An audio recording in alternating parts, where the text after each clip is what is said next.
So my name is Kathy Parker. I'm the library director for the College of St. Benedict and St. John's University. I have the honor of talking about some of the services that we provide from the libraries for publishing, and frankly, what happens then if we get interested in a project is I also have a really fabulous team of technology support staff who help us enact all these ideas. So a lot of what we do is sort of prototyping some of the ideas that we have, and then testing out to see if they're replicable in classes. The things that I'm going to talk about today are things that we think are entirely replicable, and I hope that you'll be able to find them useful. Digital publishing encompasses a whole range of projects. The libraries are interested in the life cycle of information, so when you start your research, how you draft through ideas and how to convey that research, how you make that research available, and how people responding to that research or new findings influence the way that you continue to evolve that information or that knowledge. And so we've heard from a couple of projects about the iterative process of this work that digital publishing really facilitates. So it's easy for Henry to update his textbook in just one chapter because he's not literally setting up type and printing a whole new version of it. Or it's easy for the SNCC project to continue every year to add new content because the digital technology is infinitely expandable. You can insert things into the middle or add new findings, add new video resources. So we try different things in the library. One of the things we're publishing now are our exhibits and displays, and we've been coordinating with a couple different classes, and you can see we've got one up now on Bailey Herbarium, but that's kind of a basic website kind of project and not really what we would consider publishing. The two areas that I want to focus in on today are the publishing that we do through Digital Commons, our institutional repository. That's designed to make available the scholarly and creative work that is produced here at the College of St. Benedict and St. John's University. And then a broader publishing initiative that we're just engaging with called the Minnesota Libraries Publishing Project. So it's a way for libraries to support publishing on a larger scale. So let me start by telling you, you can find this information on the library website if you go to Services, and then Faculty Services, and down again under Services, Digital Publishing. So that's the directions at the top of the handout to say, if you want to find the links to all this material, you can find that here. So the two things, again, that I'm going to talk about today are Digital Commons and the Minnesota Libraries Publishing Project. We also gave you a link to some information about author rights. There's librarians get a lot of questions about, can I do this and can I do this and what, what's librarians can't offer you legal advice. So we're not attorneys, we're librarians.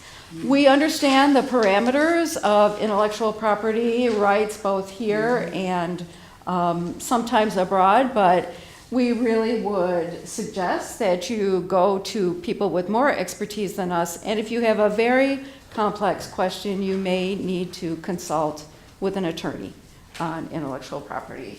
But in general, the further you stay away from claiming your revenue from your rights, the easier it is. So if you go to something like a Creative Commons license, where you're in advance giving other people permission to use your work, the less complicated your legal environment is going to be.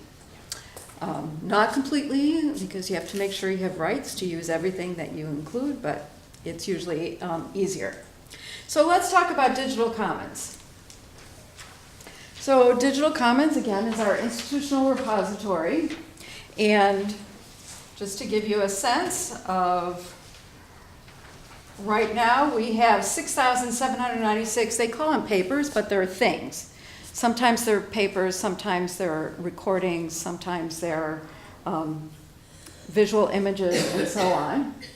And in the past year, about 150,000 downloads of those items. This is a very actively used repository. The things that we're putting in here, people like and use. And if you're watching the map, you can see where people are using this material from. So Henry showed you a map with people all over the world using his book. People all over the world also are using materials that we create here. This graphic actually represents the distribution of disciplines. Red, no surprise to anybody, is theology. So we have a lot of theology content, including, because we include the content that comes, all the School of Theology master's theses, for example, are in our repository. But you can see what's really being used. These are our most popular papers. Number one is Aubrey Immelman's paper on the leadership style of Donald Trump. Lots of curiosity about that. But number two, actually, here, is a student's honors thesis. So Jim Crumley was her advisor, and it's about designing prosthetic devices. This paper has been downloaded 20,000 times since it went up in August of 2014. My guess is that that's a higher readership than most of the scholarly articles being produced and published in a peer-reviewed journal. Not all, but most. So this is a thesis, and it's available around the world again, and this one is a particular interest to people that are looking to serve individuals who have need of a prosthetic device. So one of the things that we have found is that increasingly people are using Google Scholar to identify research materials.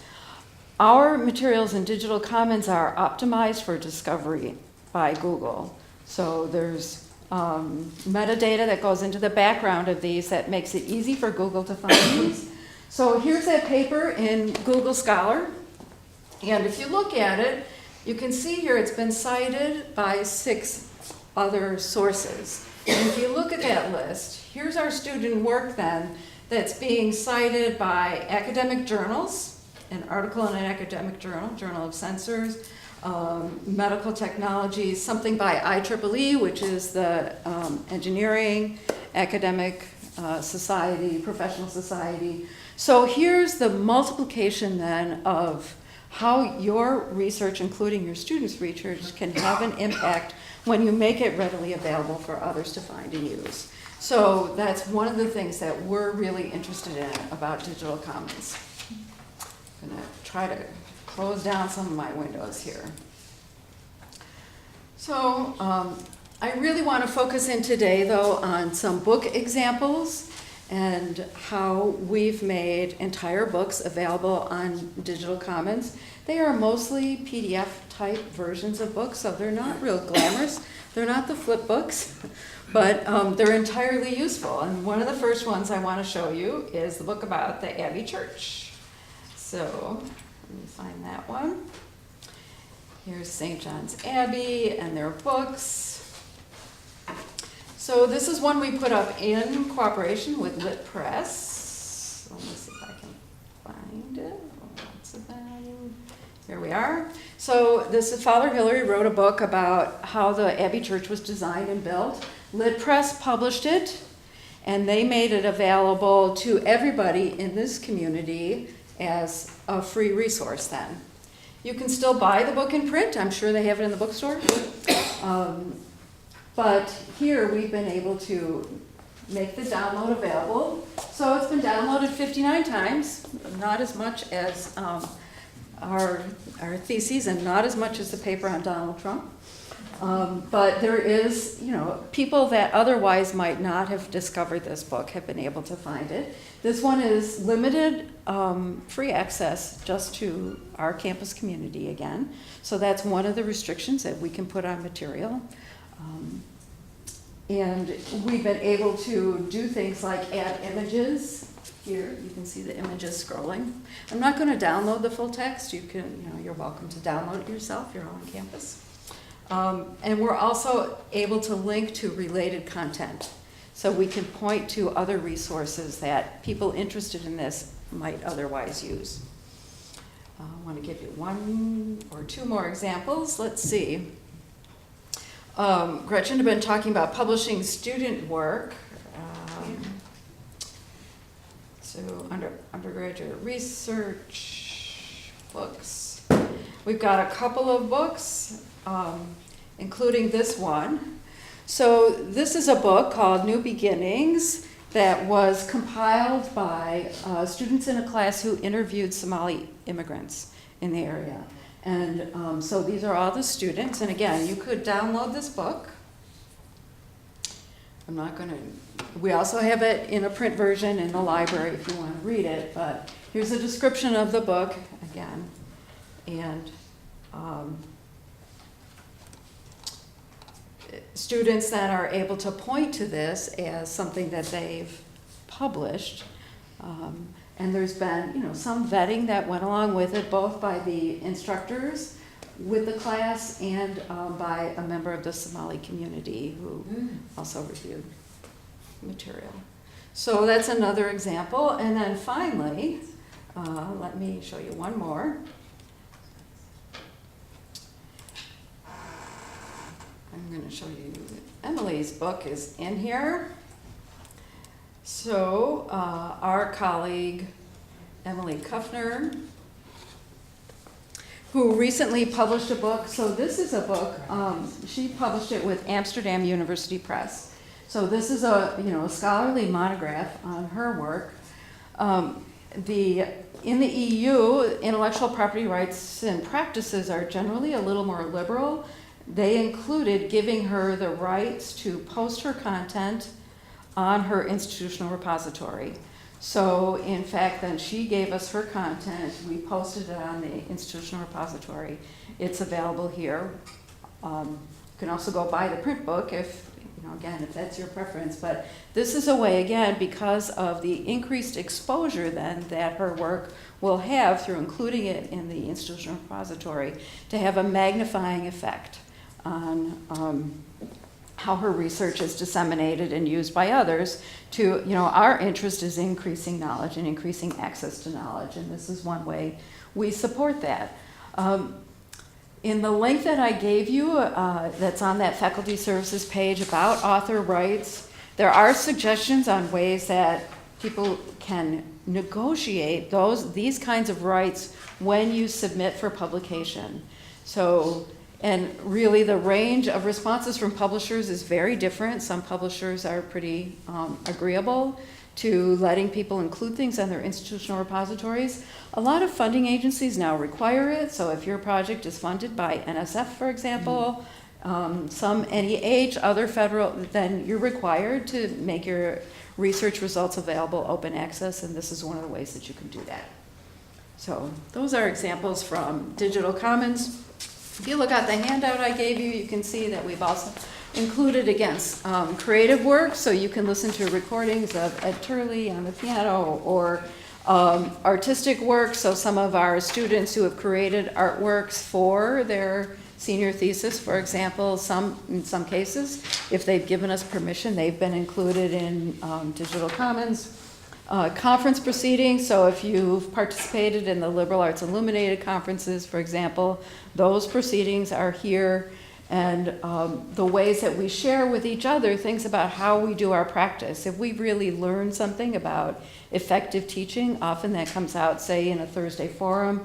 That material also we distribute through Digital Commons. So some of it is very traditional academic work, like this. Some of it is student work, like the example that I showed you of the interviews that were compiled into a book. And some of it is how we organize ourselves as professionals and conduct our work as professionals, and we make that information available here too. So that's Digital Commons. It's worth sort of navigating the site and taking a look at what's available. Talk to your liaison librarian. So all the departments have a liaison librarian who really knows both what's already in here and how to get things in here if you're interested in adding materials to the site. Any questions about Digital Commons? Yeah. I went to the chemistry department, list of publications, and there were many more than I thought, especially recent ones, but they were all links, they were abstracts, and Yes. then you could go to the actual website. Correct. I was wondering who submitted those? Did we submit those? I feel embarrassed to ask the question. Did we submit those, or is this the library? We monitor You when mine? we know that there's something coming out, but it works both ways. Okay. If we know of something, often the liaison librarians will contact the author then in the department and say, hey, congratulations, you got this article published, or do you have permissions? Or I see that the journal, we often sometimes do the research even, the journal will allow us to deposit in the institutional repository, so we typically contact people and ask for permission. Sometimes when there's multiple authors, we don't get everybody, but in many cases, if it's just a link, it's because the journal has not given us permission, but we've licensed the content through a library subscription, and so we send you via the link. Because our goal, in addition to sharing information, is to show there's a lot of good work happening here, and let's get it out for people to see. Yeah. Hey, who decides what student work gets posted? So, Diana, do you want to? Yeah, sure.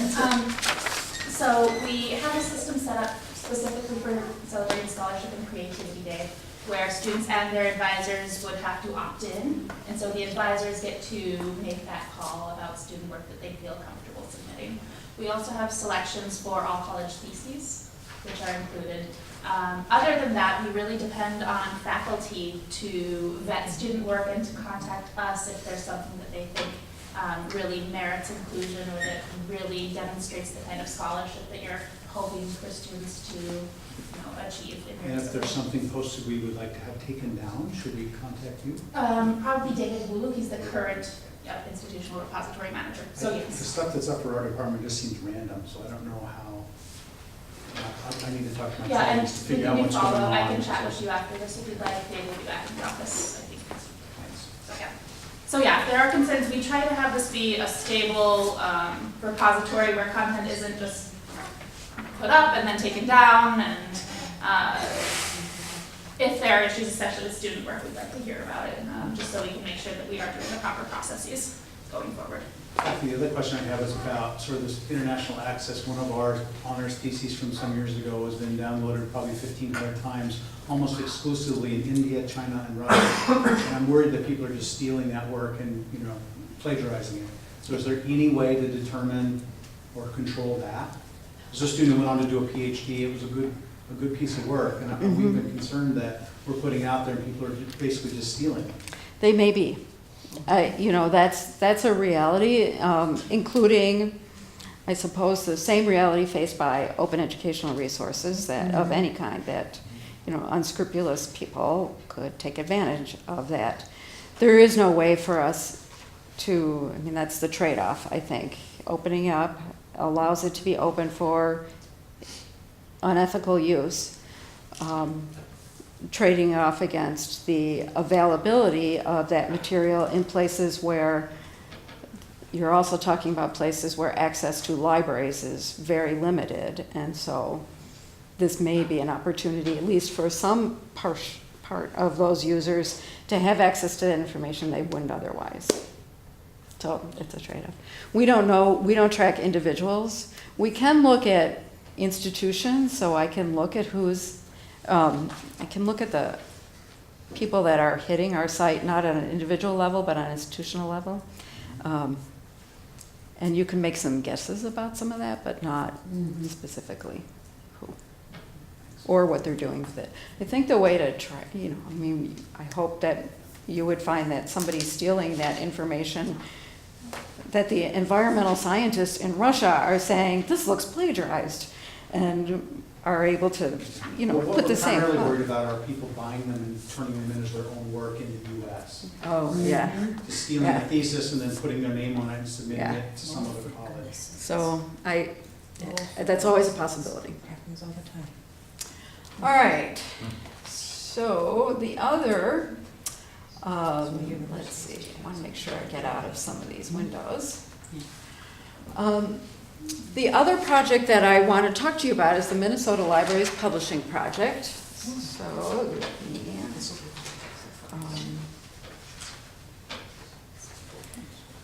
here and here.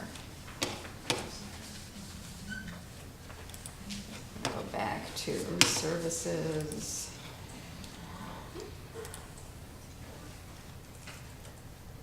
Publishing. So MLPP is a publishing service that is funded by the state of Minnesota and contributions from libraries like ours. So we help subsidize this program for users across the state of Minnesota. It's used by public libraries as well as academic libraries. The examples I'm going to show you today are academic initiatives, but this is software. The software that's behind this is Pressbooks, which is the same software that's used by a lot of small and independent publishers to create books, and you can create a digital book or the formatting for a print book to have your book generated in print as well. So it can function as a platform. I think the platform is not great, but we have one book on there now. I would say that you might also investigate using some of the other platforms that are available, but this is a really good tool for composing a book. So if you have content, and right now it's in a Word doc, and you want to make it look like a book, this is a good platform for doing that. So this is MLPP. Here's the one that we have.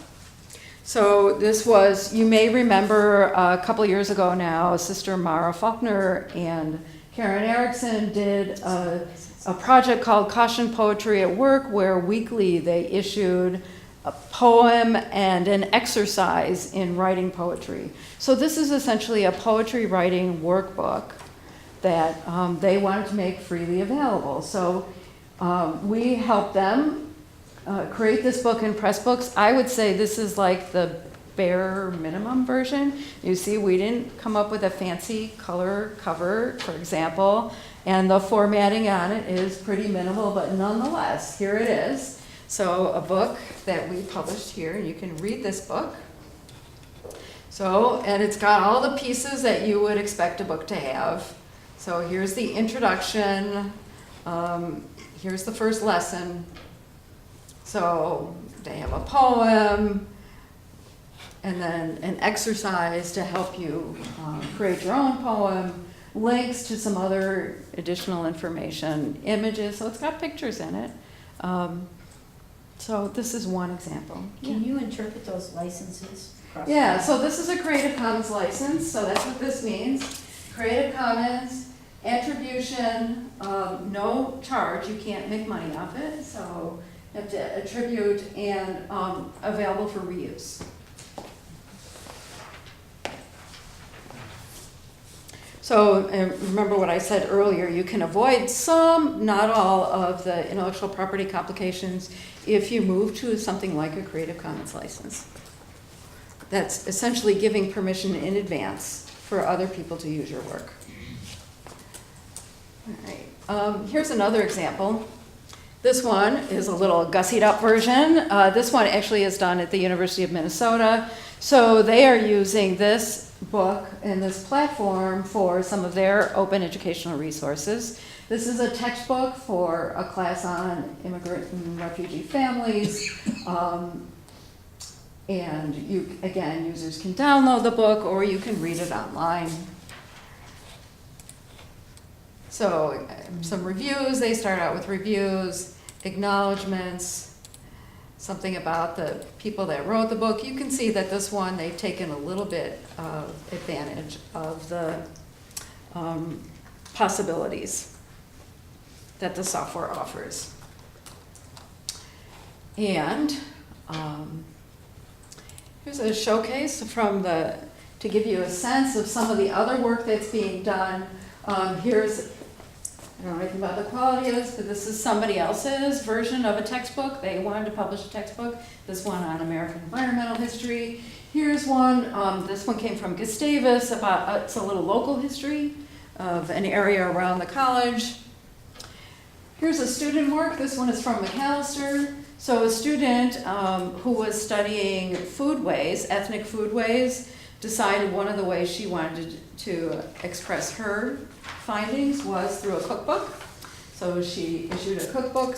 And there are other materials on there. You could spend some time exploring this resource as well. I'm going to just take the last few minutes to show you how it looks. So 3 minutes in their own. Pressbooks has lots of good training, but we could help you as well. Let's see if we can get this to run.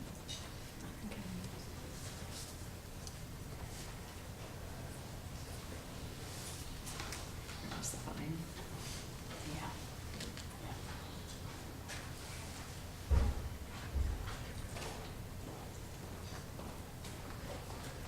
I think there actually is sound with this, but you're seeing what it looks like. I hear it Oh, you can hear it? vaguely. Do you have to turn up the volume on the computer?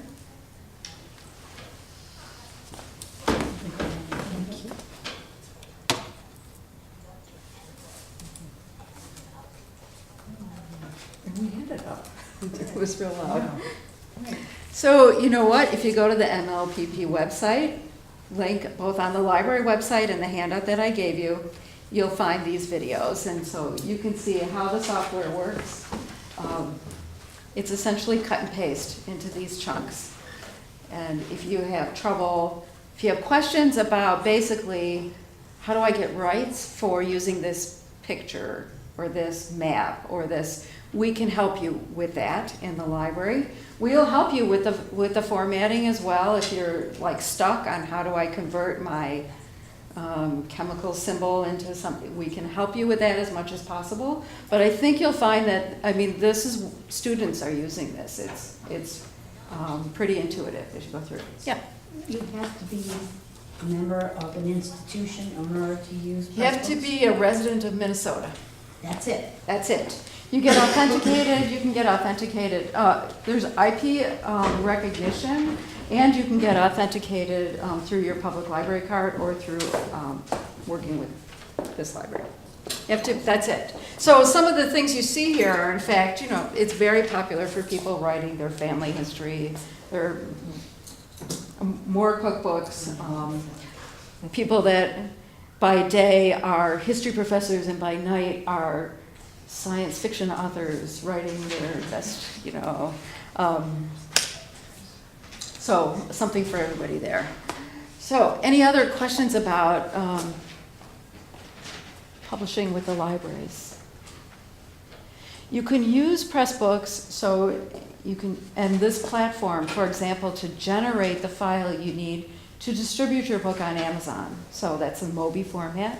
So if that's what you want to do, you can make your book look good here, distribute it through Amazon, and you know, especially if it is that science fiction novel you've been writing in your basement for the last 5 years, and you want to distribute it that way, well, you prepare your book here. Amazon has services too that they would be happy to sell you, or in some cases offer you for free.